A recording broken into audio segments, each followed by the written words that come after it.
Hello students. आज हम problems discuss करेंगे कूलाम के नियम के बेस पे। एंड आई होप कि आप क्वेश्चंस का सॉल्यूशन डायरेक्टली नहीं देखेंगे और पहले खुद से सॉल्व करने की कोशिश करेंगे। तो हमारा पहला क्वेश्चन है कि दो बिंदु आवेशों के मध्य लगे बल के लिए कूलाम का नियम बताइए। तो बेसिकली कूलाम का नियम यहाँ बताना है। ये क्वेश्चन 2 मार्क्स में पूछा गया था उत्तराखंड बोर्ड में। तो इसमें पहले आपको इसकी परिभाषा देनी होगी और साथ ही साथ कूलाम के नियम का मैथमेटिकल एक्सप्रेशन भी देना होगा। और ऑब्वियसली परिभाषा जो है मैथमेटिकल एक्सप्रेशन के बेस पे ही आप देते हैं कि बल चाहे आकर्षण हो चाहे प्रतिकर्षण हो, वैद्युत बल आवेशों के गुणाफलन तथा उसके दूरी के वर्ग के व्युत्क्रमानुपाती होता है। फिर नेक्स्ट क्वेश्चन है हमारा कि दो आवेशों के बीच दूरी यदि आधी कर दी जाए तो दोनों के बीच बल पर क्या प्रभाव पड़ेगा। ये उत्तराखंड बोर्ड में 1 मार्क्स में क्वेश्चन पूछा गया था। तो इस क्वेश्चन में दूरी और बल की बात की गई है, वैद्युत बल की बात की गई है। तो क्या ऐसा फॉर्मूला है जो दूरी और बल को रिलेट करता हो? तो ये फॉर्मूला है हमारा कूलाम का नियम। तो कूलाम के नियम के अकॉर्डिंग एफ व्युत्क्रमानुपाती होता है दूरी के वर्ग के। तो अगर दूरी आधी कर दी जाए तो यहाँ पर डिनोमिनेटर नीचे आपका आएगा 1/2 और 1/2 का स्क्वायर होता है 1/4। तो 1/4 अगर नीचे डिनोमिनेटर में है तो 4 ऊपर जाएगा और इससे आपको क्लियरली पता चल रहा है कि बल 4 गुना हो जाएगा।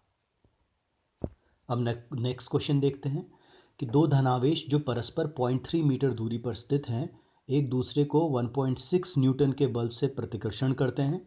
यदि दोनों आवेशों का योग 10 माइक्रोकूलाम हो तो उनके अलग अलग मान ज्ञात कीजिए। तो ये क्वेश्चन 3 मार्क्स में उत्तराखंड बोर्ड में पूछा गया था, जिसमें कि हमें दो धनावेशों का मान हमें कैलकुलेट करना है। अगर Q1 Q2 धनावेश हैं तो उनका मान हमें कैलकुलेट करना है। और ये मैथ्स में ऑलरेडी आप कर चुके हो कि अगर आपके पास दो वेरिएबल्स हैं, दो चर राशियां हैं, तो उनकी वैल्यूज़ फाइंड आउट करने के लिए हमें एटलीस्ट 2 इक्वेशंस की ज़रूरत पड़ती है।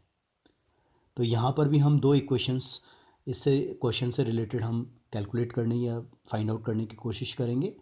तो यहाँ पर जो 2 इक्वेशंस होंगी, एक तो कूलाम का नियम होगा और दूसरा ऑलरेडी हमें दिया गया है कि यदि दो आवेशों का योग 10 माइक्रोकूलाम है तो मतलब Q1 + Q2 = 10 माइक्रोकूलाम। तो 2 इक्वेशंस हमें मिल गई और इसमें वैल्यूज़ हमें निकालनी है, Q1 और Q2 की वैल्यूज़ निकालनी है। तो 2 इक्वेशन और 2 वेरिएबल्स, तो हम वैल्यू ईजिली निकाल सकते हैं।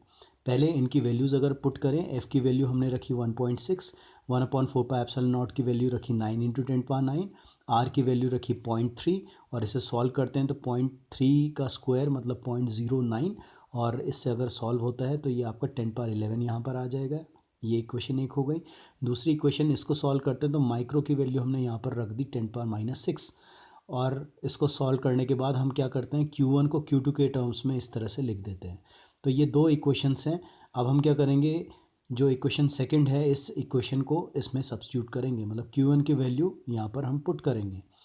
तो पुट करने पे हमें कुछ इस तरह से वैल्यू मिलेगी कि यहाँ instead of this Q1 will put this value. तो हमें कुछ इस तरह से वैल्यू यहाँ पर मिलेगी 10⁻5 - Q2 यहाँ पर रख दिया। ब्रैकेट्स को खोलेंगे तो ब्रैकेट को खोलने के बाद हमें एक क्वाड्रेटिक इक्वेशन यहाँ पर मिलेगी।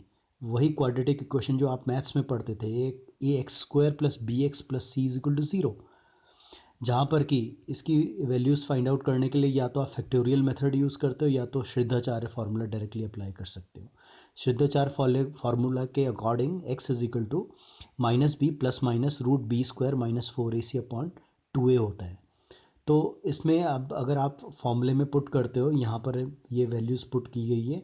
आप देखिए a क्या है, a यहाँ पर है 1, b क्या है इस इक्वेशन में, b है -10⁻⁻5, c क्या है, c है 1.6 × 10⁻11।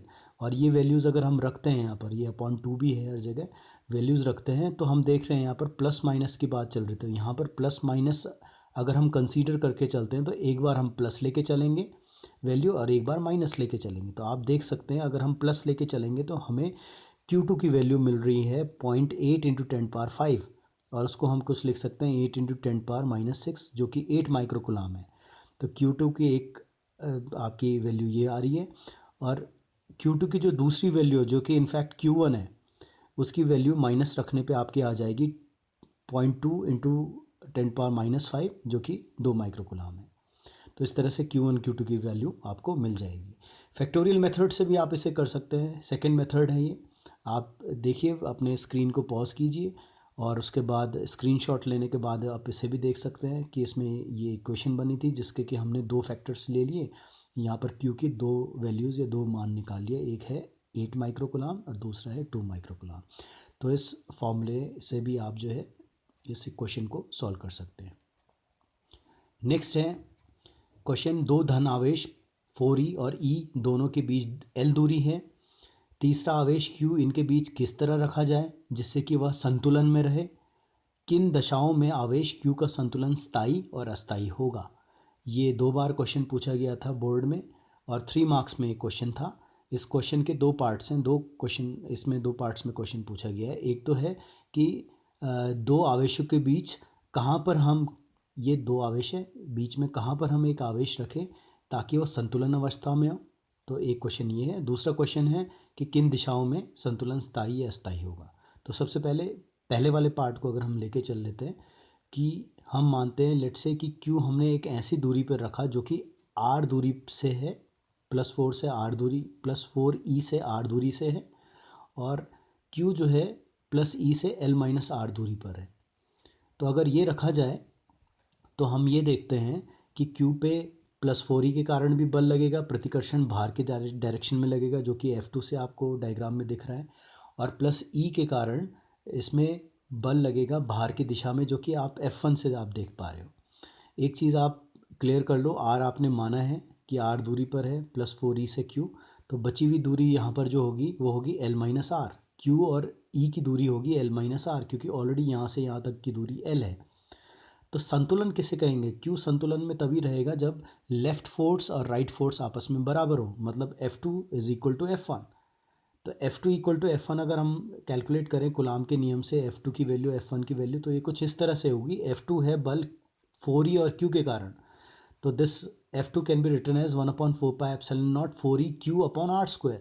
F1 बल है q और e के कारण, तो ये होगा 1/4πε0 eq/ दूरी इनके बीच है l-r, तो l-r का स्क्वायर।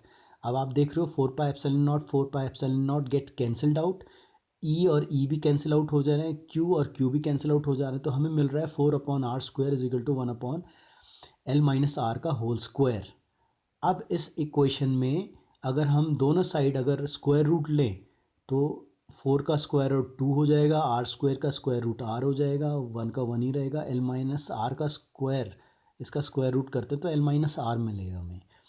और इन दोनों को अगर क्रॉस मल्टीप्लाई करते हैं, क्रॉस मल्टीप्लाई से r जो दूरी हमें चाहिए थी कितनी दूरी पे रखा जाए, तो दैट इज़ 2l/3। ये आवेश q आवेश को 4e से 2l/3 दूरी पे रखना पड़ेगा हमें, तब ये संतुलन वाली अवस्था आपको मिलेगी। तो ये था सॉल्यूशन फर्स्ट पार्ट का। अब सेकंड पार्ट में आपको जो है संतुलन स्थायी और अस्थायी की बात पूछी गई है। अब ये स्थायी संतुलन क्या होता है, अस्थायी संतुलन क्या होता है, तो आपने 11th क्लास में पढ़ा होगा। एक उदाहरण दे रहे हैं कोण का, जिसमें कि कोण दो स्थितियों में रखे गए हैं। लेट्स से ये भी संतुलन की स्थिति में है और ये कोण भी संतुलन की स्थिति में है। तो कौन सा स्थायी संतुलन होगा, कौन सा अस्थायी संतुलन होगा, तो ये देखने के लिए आप क्या करेंगे कि जो वस्तु है उसको अपनी स्थिति से, जिसको आप संतुलित स्थिति बोल रहे हो, उससे हल्का सा विस्थापित करेंगे।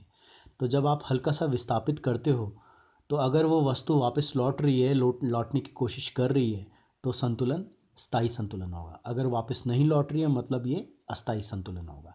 तो आप देख सकते हैं इस डायग्राम में ये जो कोण है, अगर इसको आप हल्का सा विस्थापित करते हो तो ये कोण वापस नहीं आएगा, ये गिर जाएगा।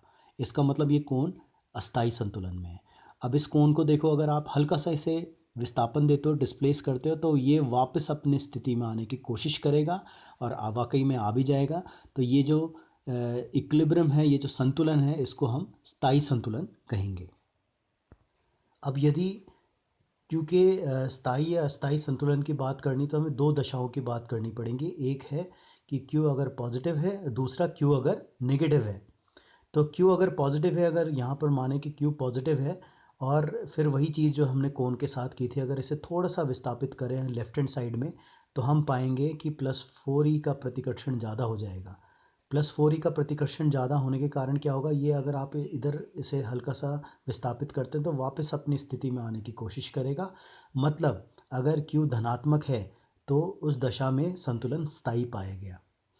अगर Q नेगेटिव है तो क्यू नेगेटिव होने से क्या होगा, मान लो क्यू नेगेटिव है तो आप पाओगे इस अगर इसे हल्का सा लेफ्ट हैंड साइड में विस्थापन करते हो तो आकर्षण है इस केस में, तो इस केस में क्यू जो है वो प्लस ई की तरफ प्लस 4 ई की तरफ डायरेक्टली जो है अट्रैक्ट होता चला जाएगा और वापस अपनी स्थिति में नहीं आएगा। इसका मतलब ये है कि क्यू नेगेटिव की दशा में जो संतुलन होगा वो अस्थायी होगा। नेक्स्ट क्वेश्चन है कि 4 कूलाम तथा 1 कूलाम के दो बिंदु आवेश परस्पर 3 मीटर की दूरी पर स्थित हैं।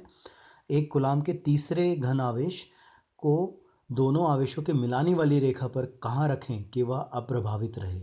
ये बोर्ड में 3 मार्क्स में क्वेश्चन पूछा गया था।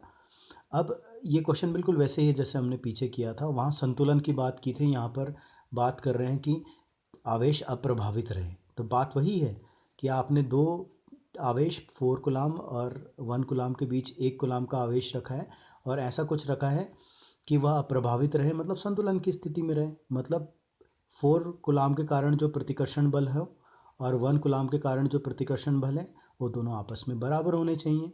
यहाँ पर भी हम मान लेते हैं कि क्योंकि हमें यहाँ दूरी पूछी गई कि कितनी दूरी पे रखा जाए, तो हमने मान लिया लेट से कि 4 कूलाम से x दूरी पे रखा गया है इसे, तो ऑब्वियसली पूरा यहाँ 4 कूलाम से 1 कूलाम की दूरी अगर 3 कूलाम है तो बची हुई दूरी होगी 3 माइनस एक्स।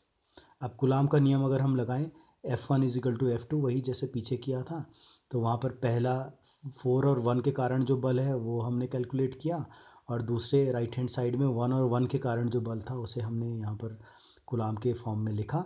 और फिर आप देख रहे हैं इसमें कई चीज़ें कैंसिल हो गई तो हमें ये मिला एक एक्सप्रेशन, फिर उसका हम रूट ले लेंगे और जिससे कि हमें x की वैल्यू 2 मीटर मिल रही है। तो यहाँ पर हम बोलेंगे कि 4 कूलाम से 2 मीटर दूरी पर रखने पर 1 कूलाम आवेश को रखने पर वह अप्रभावित रहेगा या संतुलन की स्थिति में रहेगा।